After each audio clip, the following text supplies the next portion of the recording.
I'm Andrea Warner, and I am the New Mexico Farmers Marketing Association's Market Manager Liaison. And I know, Jennifer, you and I have spoken on the phone quite a few times. I'm glad to see you here. And Fidel, we're glad you're back. I'm joined by Scott, who is well, I'll let Scott introduce himself here. Hey, Jennifer. Hey, Fidel. I am Scott. I live in Clovis. I'm the IT manager for the New Mexico Farmers Marketing Association. Our presenter today is Bryan. Hi, folks. I'm Bryan Crawford-Garrett. I'm the monitoring, evaluation, research, and learning lead with the New Mexico Farmers Marketing Association, and happy to be speaking with you all today about market data. Do we want to give folks another couple minutes or get started? Well, I think we could give another minute or so while Jennifer and Fidel, while you're waiting, if you want to tell us in the chat what market you're from. And we were also going to ask how long you've been a market manager. And I happen to know that both Jennifer and Fidel are first year market managers. And we're so happy you're here because that's exactly what today's presentation is for and about new market managers, to give them insight on the market data that we request from all of our markets, our member markets, annually. And of course, we'll get deeper into that topic here shortly.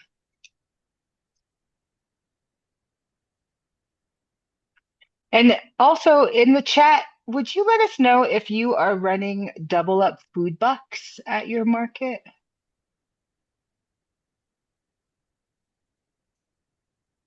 Or when there's only, it's just fine for you to come off chat as well. It's when we have 13 participants that having each person individually speak, we're always concerned about time. And so we usually start to get things rolling slowly and or with chat, and then take questions in person later on.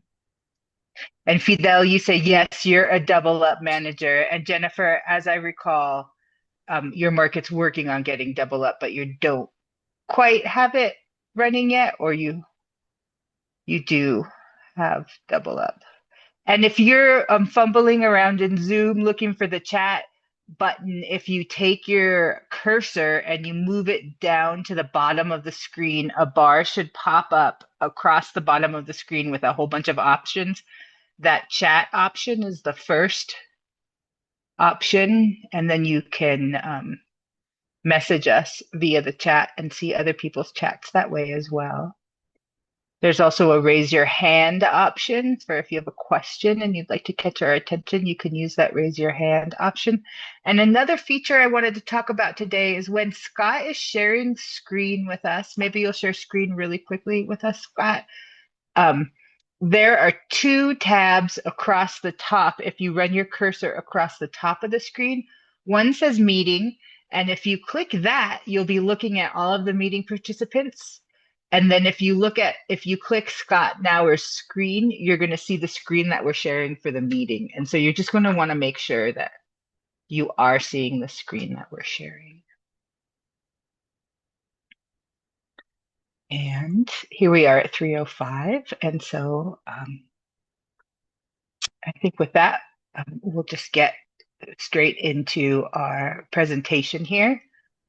Something I just wanted to say before we start, because we do have a double up food bucks manager with us, is that market data collection is different than the double up food bucks reporting that is asked of double up food bucks markets for end of year. And that's even for seasoned managers, that is always confusing. And so this is a separate collection and reporting for all markets, even if you're not double up food bucks. And we make that everything here today is written down somewhere for you to see later. We're going to make this video available. We don't want to overwhelm you with this information. We want to give you a really wide overview. And then we're always going to be available to support you in any of your individual questions throughout the year. And when it's time to report, at the end of your market season, and also um, I forgot the other thing. So I'll just pass it over to Bryan. Sorry about that. Go ahead, Bryan. Sure. Thanks, Andrea. And thank you all for being here for our Market Data Collection Made Easy Market Manager Forum. And as I mentioned, my name is Bryan, and I manage our evaluation, research, and data at the NMFMA. And so one of my responsibilities is managing the annual market data survey process with farmers markets, and then we also do a similar process with other local food outlets that have CSAs and farm stands. And each year, I work with Andrea to put together the survey that we're going to talk more about today, and associated guidance and tools and resources.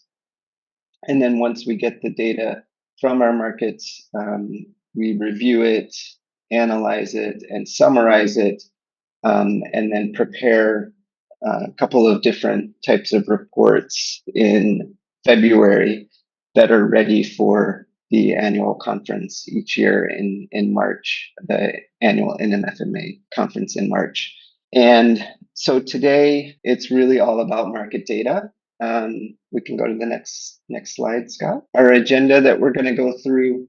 First, we're going to talk about what is market data and why it's important. Then we're going to look at a few highlights from the 2024 market data survey so that you'll be able to see what we do with some of the information we collect for market data. And then we're going to spend most of our time looking at the 2025 survey and what's needed for that. So market data, what it is, why it's important. What is market data? And for our purposes, it's a way of collecting and documenting key data for your market.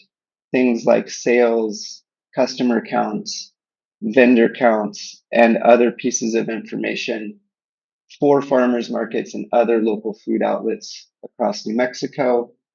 The market data can be useful for your own individual outlet, as well as looking at all of the outlets across the state. The market data collection is not perfect. The process is not perfect. There's no one way to do this, and we'll talk through some of that later, but want to kind of really emphasize that from the start. We recognize there are a lot of ways to collect some of the data that we're asking for. And we also recognize this takes a lot of work and takes a fair bit of time. But we're here to help. And we also think that market data is important. And now I'll talk through why it's important. So why it's important, market data allows us to track historical sales and customer counts, other useful data for individual markets and also for farmers markets as a whole. And it can help identify trends over time, including the strengths of the markets as well as areas for improvement or future growth. It can help show impact on local economies, communities, and local agriculture.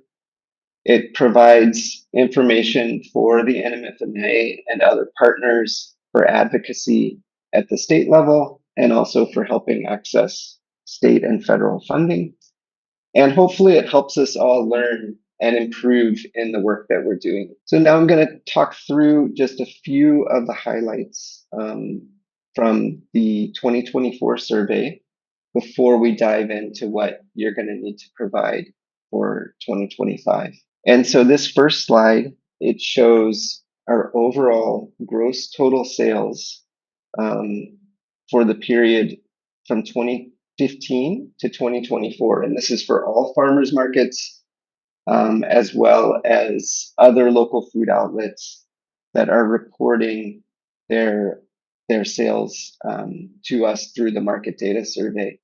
And as you can see, just looking at this graphic, there has been, pretty steady growth over time in the last 10 years in the overall total sales, with the exception of 2020 because of COVID. But this is one of the ways that we can use the data that we receive from the market data surveys to kind of show what's happening at the markets from a sales perspective. And in the text box features here, you also can see that overall sales reached $21 million across the state for the first time.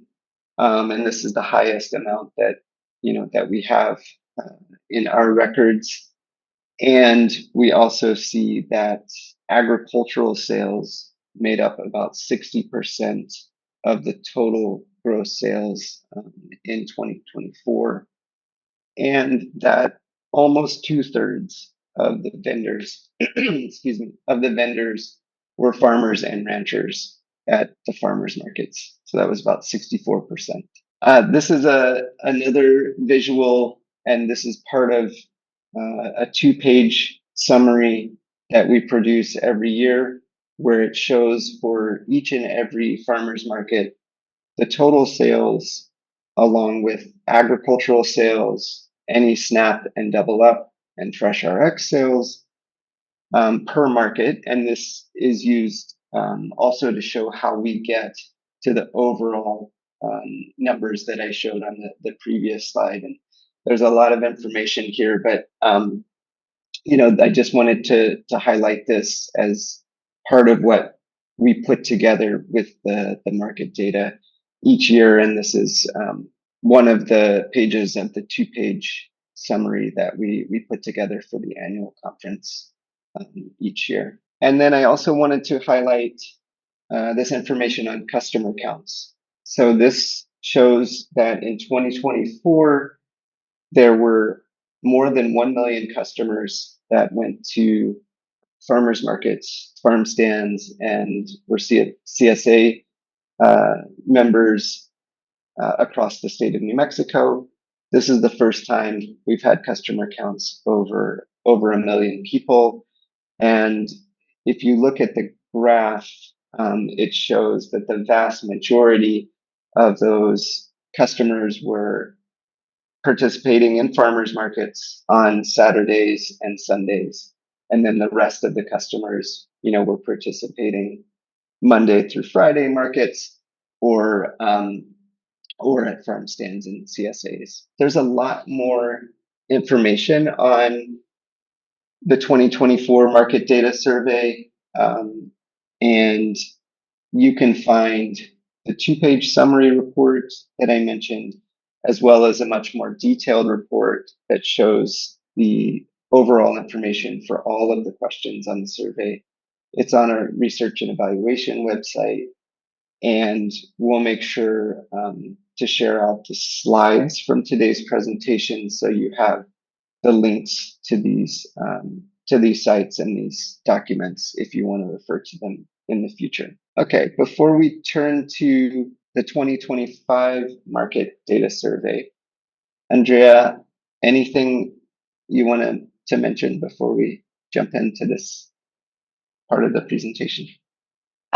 Thanks, Bryan. That was wonderful. Thanks for sharing all that. I just wanted to share that one more reason to keep your market data information on top of all the reasons that you mentioned is that we're finding, especially for Double Up Food Bucks markets, to renew your machine, they're asking you for sales data from previous years.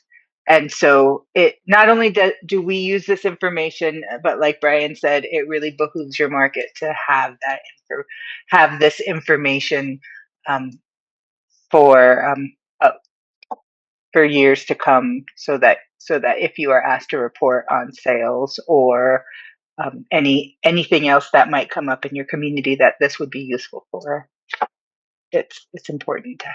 So it's not just for your market. Yeah, absolutely. This information can be presented a little bit more on kind of what we do overall, but it is absolutely helpful for at the individual market level as well in many, many different ways. So if we're thinking about the 2025 market data survey, now we're going to turn to what you need in terms of information and how to prepare it. And all of what you need is available. All of the resources are available at our market data page on our website. So Scott is going to help us navigate there now. If you go to our homepage, NewMexicoFMA.org, and then click on resources and go to farmers markets and manager resources, click on that. It takes you to this site, and then there's a market data link there under NMFMA marketing resources, and you click on that, and then that brings us to the market data page. And then, yeah, we're going to scroll down to collecting market data for farmers markets. And in this little section here, we talk about kind of how to collect the market data for your market. And then we also provide a few different resources. We have a how-to guide, which we're going to talk about in a little bit. We also this year have a survey helper in Excel, which we're also going to go through in a little bit later in the presentation. And then we have the two different ways that you can take the survey. So one is if you want to take it online using SurveyMonkey, that's an option. You just can click on the survey link there. And then the other option is to download PDF paper-based version of the survey, print it out, and then you can fill it out and mail it to us, or take a picture of your responses and email them to Andrea. So we want to make it as easy as possible to be able to take the survey based on what you're comfortable with. But we would recommend to everyone to, before you start the survey, to download the survey form, print it out, and use that as kind of a scrap sheet of paper to make notes and to jot down your answers that you're going to put into SurveyMonkey or into the paper-based form. So we're going to look now at the actual survey itself. So if we can go to that, Scott. And this is the paper-based form, the PDF. And it has at the top here an introduction. The introduction has, the deadline for market data, which is December 31st, so the end of the calendar year. And then it tells you, some of the uses of market data, and that market data is required. It also provides a link to the market data resources that we were just, that resource page that we were just on. And then it starts the questions. In here, you'll see, questions that are in red. These questions are required. If it's not in red, it's not required. And then after the introduction, the first section, we can go up a tiny bit, is about your farmer's market. And this just asks for basic information about your market. The name of the market, the contact for the market manager, and that sort of thing. And then the second section is asking about market days. And here you're going to need 4 pieces of information: the market's opening date for 2025, its closing date, whether or not the market is open year round, and the total number of days that your market was open. during the 2025 season. So that's what you're going to need for market days. I think that one's pretty straightforward. So we'll keep going to the next section. And if you all have questions as we're going through, feel free to put them in the chat, and we'll take a look at those and try to address them. The third section of the survey is on total customer count, and this is going to ask you for a total estimated customer count for the 2025 season for each day of the week your market is open. So if your market is only open one day a week, you only need to provide a customer count for that particular day. But if it's open multiple days each week, you're going to need to provide a total for each day of the week that the market is open.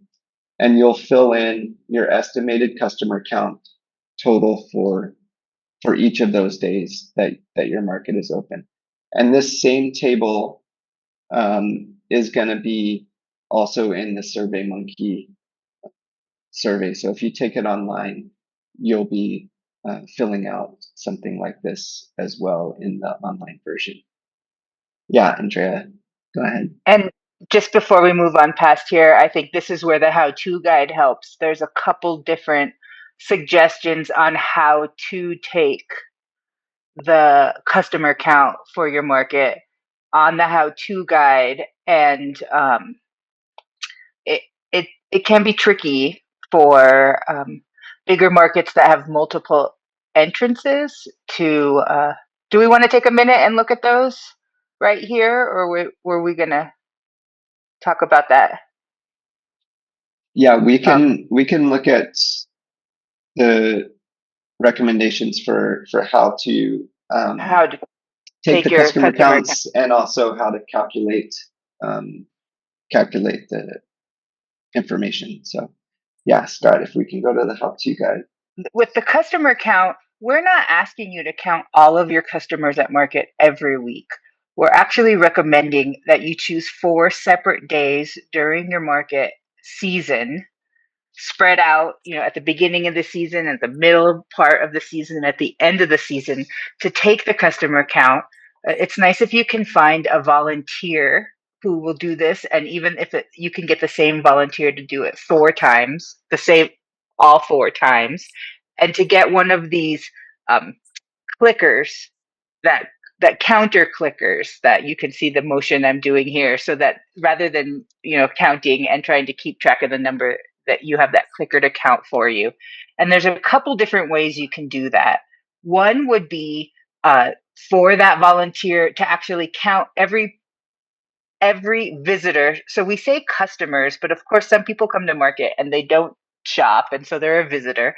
So you would count every visitor at market that hour, and then you would add all of those numbers to.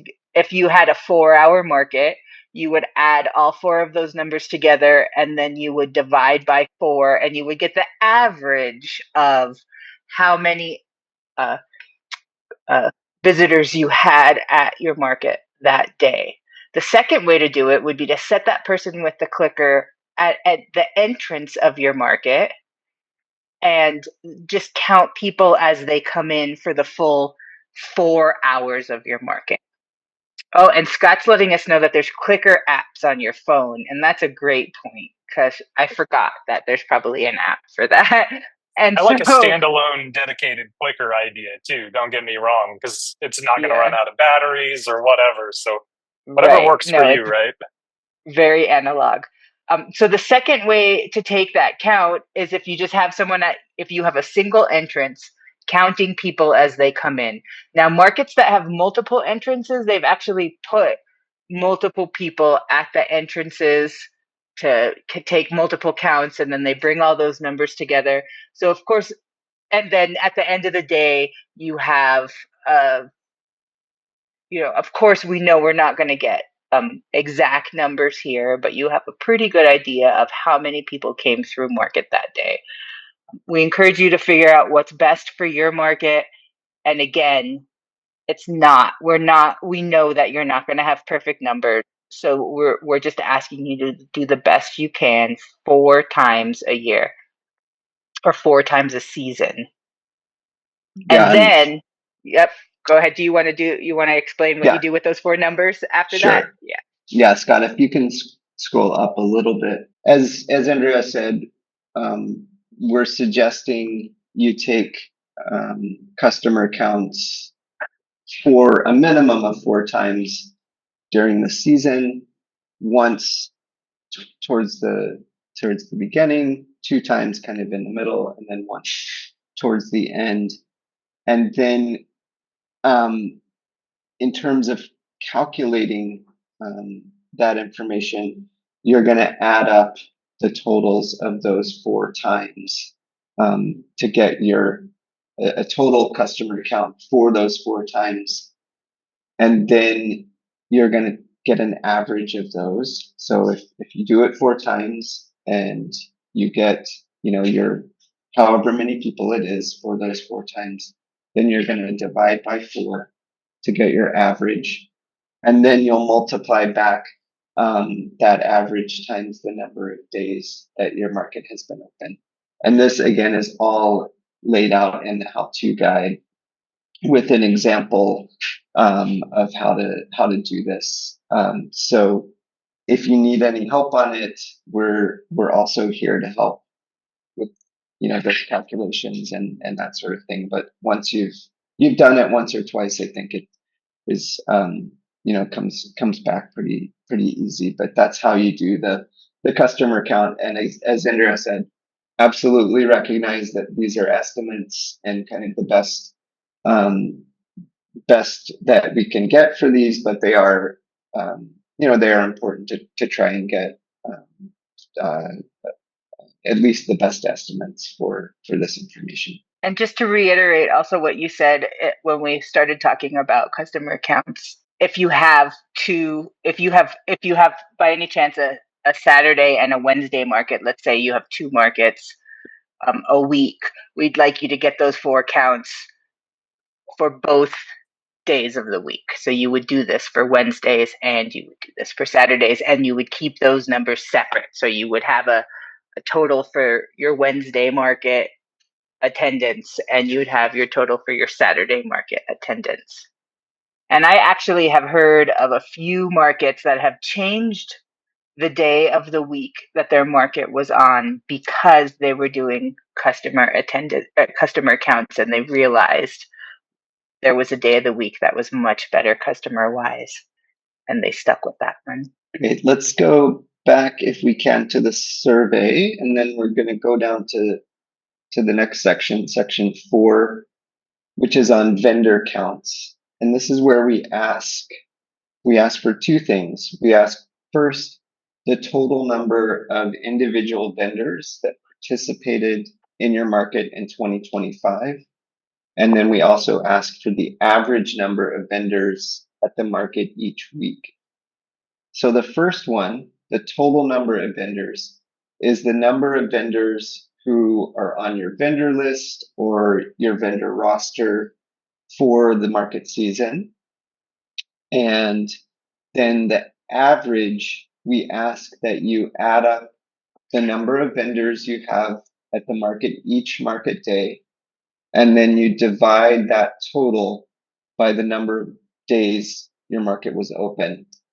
And we also provide an example for this actually here in the survey, and then we provide a couple of examples in the how-to guide. So if you look here under 4.2, we've got a pretty simple example here of having 4 market days and a different number of vendors on each day, adding those up to get, a total of 120 vendors divided by the 4 market days. And then your average would be, in this example, 30 average vendors per market day for the season. So that example is here. Again, it's also in the how-to guide.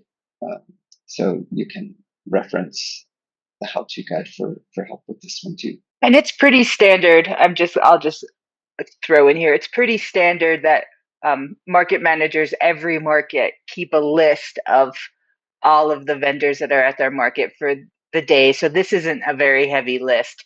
You just, at the end of the season, or if you're keeping, we're going to show you how to keep track of this weekly. You're just going to get the sheets that you have for your vendors for the market, and you're going to literally make a list just like this. You know, if you have 12 markets, you'll have 12 markets with the number of vendors at that market. If you go year round, you're going to have, you know, upwards towards 50 numbers, and then you find the average uh, number of vendors. But it's those weekly sheets that are going to help you with this. It's the recording that you do weekly at market that's going to help you with these keep track of these numbers at the end of the year. Yeah, and then thanks, Andrea. And then we go on to section 5, which is the approximate percent of vendors that are farmers and or ranchers at your market. You know, the percent of your vendors that sell agricultural products that they have grown or produced in New Mexico. And so there's a whole list of, you know, the different types of products, but it really can include any agricultural product that they have grown or produced in the state. And so this is a calculation of the number of your farmer and rancher vendors at the market divided by the total number of vendors. And this percentage is something we use for figuring out market promotional funds each year that go to the markets. Andrea, anything you would add on this one? I think that again, so rather than this being calculated from your weekly sheets, that roster also having like a master list, which we have on our market helper that we're going to show you. We have a place where you can keep a master list of your vendors that year if you don't already have one going for the year. It's pretty easy once you have all your vendors listed to be able to check if they are an agricultural vendor or if they're not an agricultural vendor, which would be like a crafter or like a food truck that's not using local food, or a crafter that's not growing their own um, gourd. Let's say a crafter who's growing gourds in their to turn into grafts to crafts. They are an agricultural vendor because they are growing their own product. But a crafter who's buying yarn to make scarves would not be considered an agricultural vendor. And so that having that roster of all of the vendors at your market that year will help you tabulate this. And there's always questions every year about, I'm not sure if this person is an agricultural vendor or if they're not. They sell their tomatoes part of the year, but then for the rest of the year, they sell snow cones. I'm trying to think of something that's completely not agricultural. And so this is a situation where you just do your best. And of course, for promotional funds, the more uh, agricultural vendors you have, the more promotional funds you are. If you have 75% of, if 75% of your vendors or more are agricultural vendors, you get the full amount of promotional funds. And if 75% or fewer of your market vendors are not agricultural vendors, we do this fancy calculation and you get a little bit less promotional funding. So it's always best to if someone is selling something that they grow for part of the year, count them as an agricultural vendor. It will work in your favor. I think for everything on here, if you have to round down or round up, you know, we're talking little numbers, it's always best to round up because growth is what we're looking for. Just Yeah. as a And point. I think I would also just reiterate, if you have questions as you're going through this, please reach out.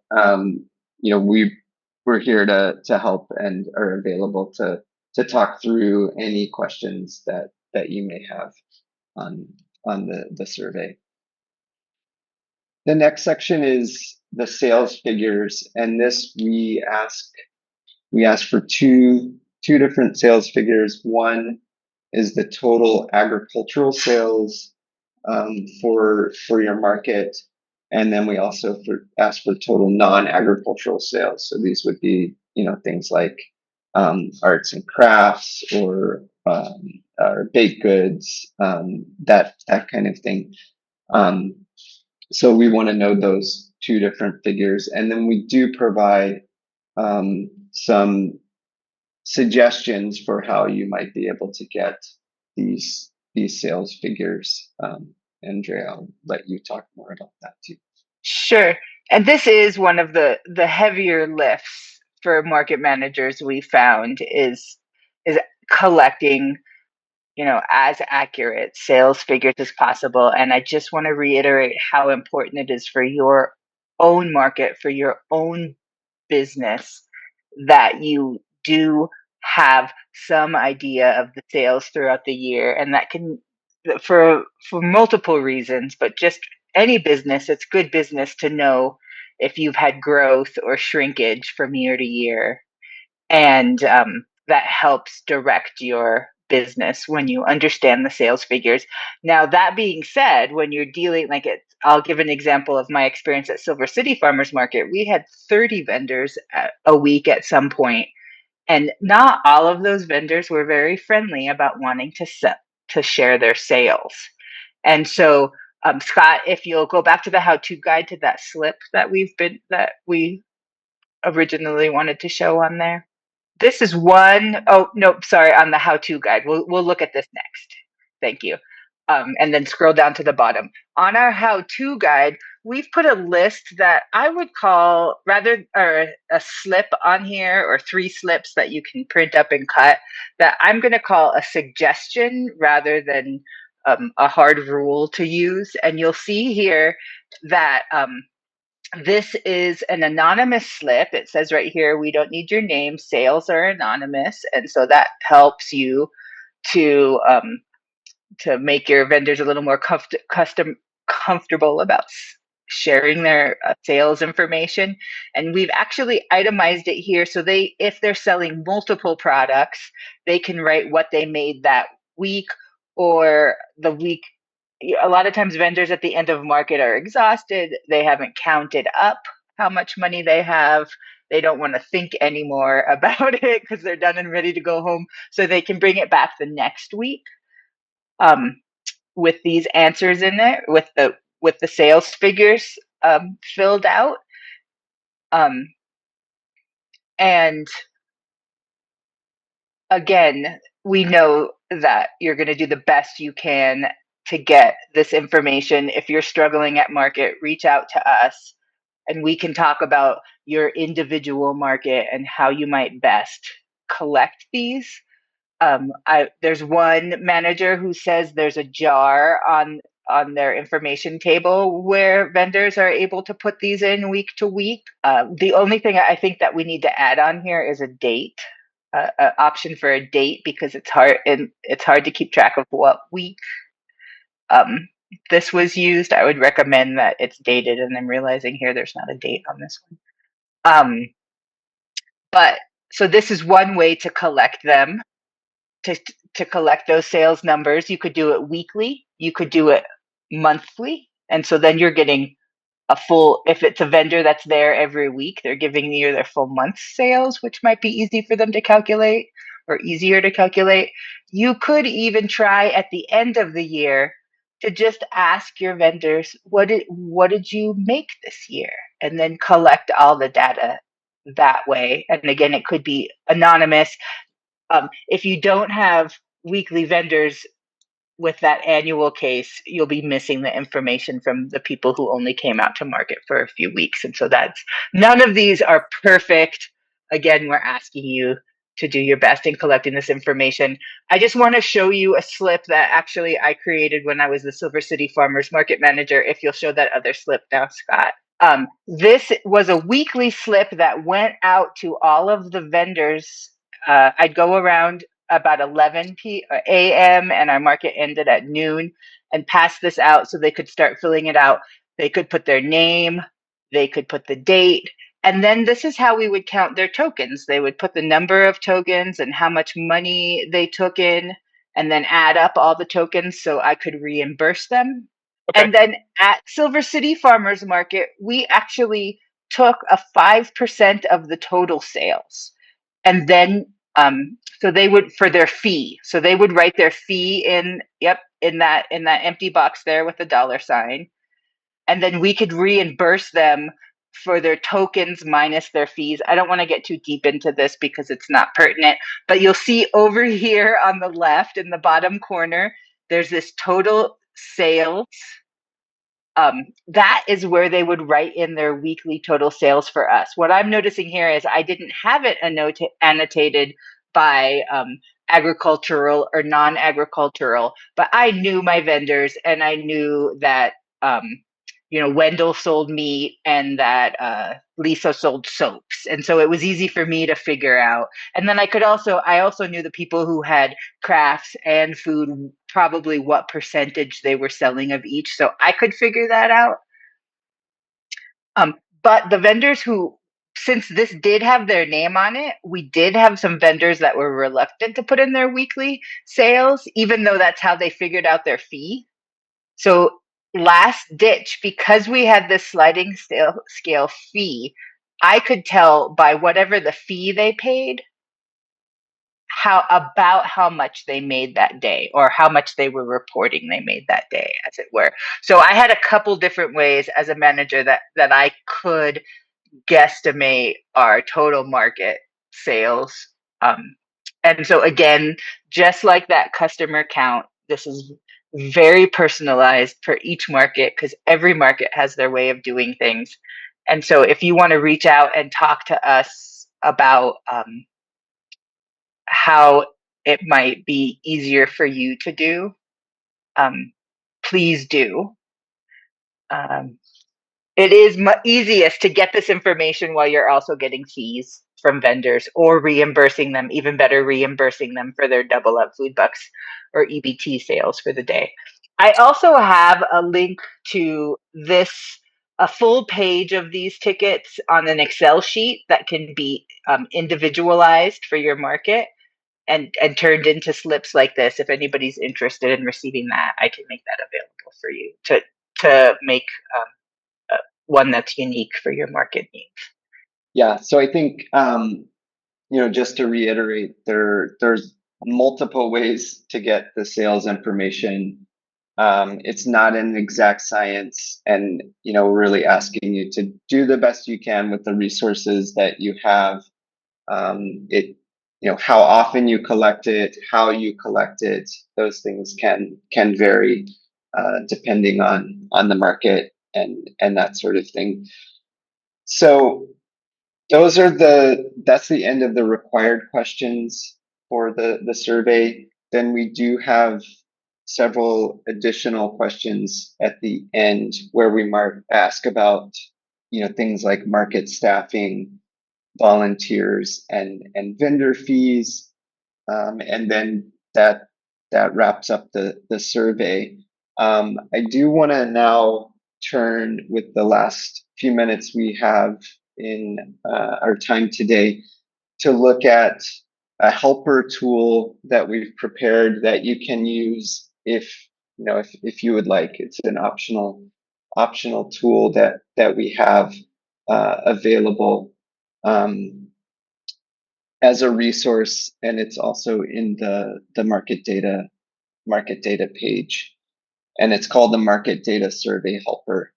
And this Market Data Survey Helper has two tabs. So if you look at the one we're on now, it's called Market Data Helper, and then there's also a second tab called Vendor Roster Helper.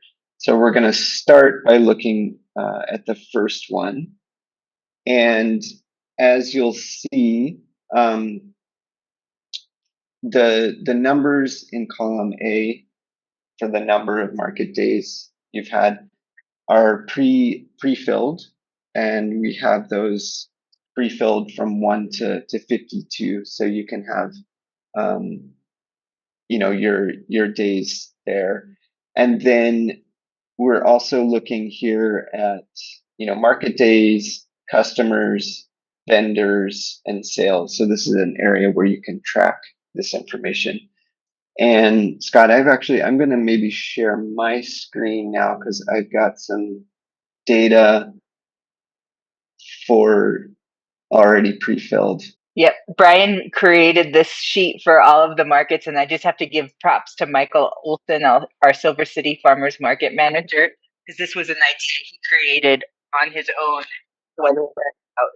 This was his second. He's a second-year manager this year, and he created this app, something similar to this that we adapted this for all markets from, so that he could keep track weekly on his second year as being a manager after he did market data. Blind so the first year, I guess. Can you all see the filled in information now? Yes. Yes. Okay. So this is for my market. I've created, it's my new farmers market. It's open weekly, starting in mid-May, and it goes through the end of October. And I've added my weekly dates, as you can see, from mid-May through the end of October. And then, so I can see here the number of market days is 24. And then also, if you scroll all the way to the bottom, there's a calculation here in the Excel file that also will add up your number of dates that your market was open. So this is the information you'll need for the market days for the survey. You now have your opening date, you have your closing date, and you have your number of days. And the only other question on market days is if it was open year round or not. And I can reasonably conclude that it was not open year round. So I've got all my information I need for market days here from the helper. And then for customer counts, like we talked about, we ask or recommend a minimum of 4 gates. So I've done my customer counts on 4 different occasions and put them in here for those different times. And then that also gives me a total here at the bottom of 2252. And then when we talked earlier, we said that there's some calculations you have to do based on this number. And so this isn't part of the template, but I've just added in here my own calculation for getting my customer count. So I've used this as kind of a space where I can make my own calculations. And I've got my total here from the 4 I did. I get my average by dividing the total by 4, the number of times I took the count. And then I multiply that times 24, which was my number of market days, to get this figure of 13,512, my total customer count for the season. And again, this customer account calculation is not part of the template, but it's something I added and modified to use it as it suited my needs. Just one thing there, Bryan, that last calculation you had times 4, and it was meant to be 24 because there was 24 days. Yeah, I'm sorry. You're right. No, that's okay. I don't know. Good catch. It's times 24. Yep. Yeah.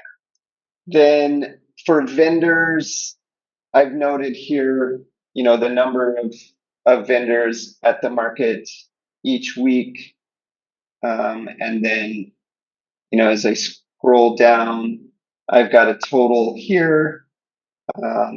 And I also need to do a calculation here because this is my total number of vendors through the whole market year. So I've added a space where I did a calculation, my total vendors divided by the number of market days of 24 to get my average of, in this case, 27 as the average number of vendors per market day. And then we'll look at the other tab in just a second. That's going to give us the other information we need for the total number of individual vendors. But this, the market data helper tab allows us to get average number of vendors. And then for sales, as you'll see, it's split into agricultural and non-agricultural. For my market, I took, sales once a month and then just use that as a number. And this is just, again, a fictional example, but I use that as my number of sales throughout the month for each week as just kind of an average. And so I've got, for each month, a different total of sales on a weekly basis, broken down by agricultural and non-agricultural. And then I've got at the end, these are totaled up, and those are the 2 data points that I'll need for the sales questions towards the end of the survey. Now, sorry, just last thing on this one, you've got just some notes here on the template that refer you back to the how-to guide for information on doing some of these calculations and just some other information that you can have available for helping with this one.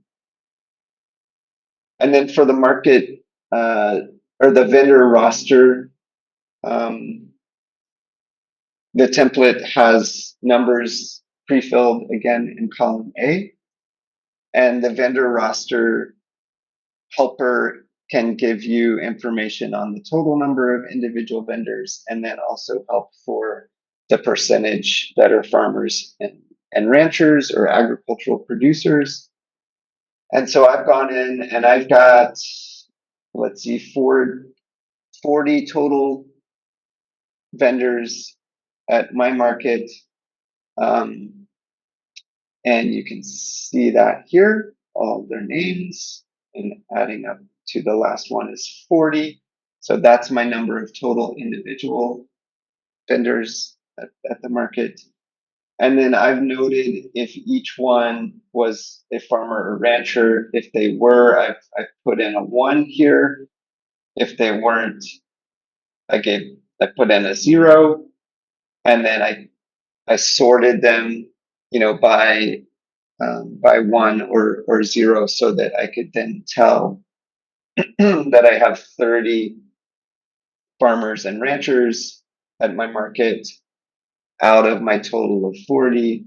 And then I can divide, 30 over 40 to get my percentage, 75%, that are farmers and ranchers at my market. So this is another way to help you get that percentage of vendors that are farmers and ranchers. Again, this is a optional tool that is there, optional resource, and you can use it, as it's set up. You can use just one part of it. You can use all of it. It's really there to help make the process of reporting your market data more streamlined and simpler.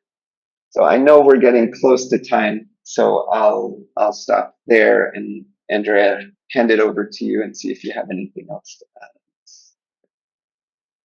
Great, thanks, Bryan. That was really that helper sheet is going to be. I think once managers start tabulating numbers in there, they'll realize what a big help it is. And thanks for creating that.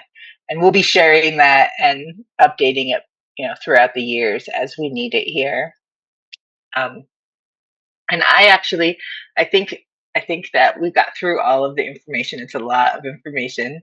I'd love to pass it over to our managers here to see if they have any questions regarding market data before the end of our time here that we can answer. And of course, we're always, like we've said multiple times, we're always available to answer your questions at any point throughout the season. Feel free to reach out to me or any one of us via email, and we can get in touch with you and we can have a chat. Um, if you find yourself halfway through the season right now and you think, oh no, I haven't been keeping any of this information, and you want to reach out to me, and it's not too late to start.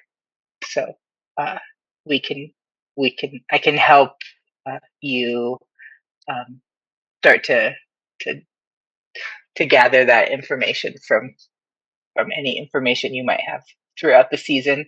And also, I know all of you are new managers.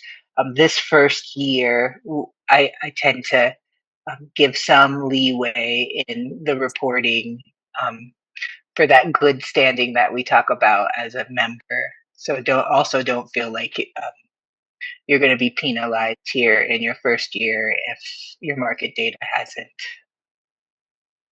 doesn't come together in the way that you'd like to see it in further years of being market manager. Let's see, I lost my next thought, but were there any questions here from anyone?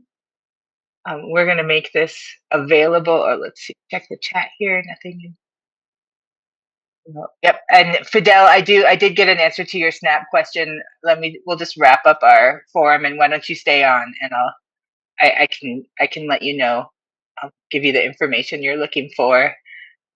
Vicky, hi, I see you joined us late. Of course, this information is going to be available on a video, and I think we're going to edit out just the market data collection information and also make that video available on our market data page if possible. So that's also will be available for anybody who wasn't able to make it today, or if you'd like to rewatch any section, we'll have that available for you. Yeah, I see Scott shaking his head, so that means yes. Yes, we can. Let's do it. Yeah. And with that, I want to say thank you so much to Bryan for all the hard work he put into this presentation. And thank you, Scott, as always, for being our stalwart tech person and sharing all the slides for us. And thank you all for all the good work you do at your markets and collecting all this data, which helps not only your market, but also local food advocacy for our whole state. So this is we're really grateful for the work you do.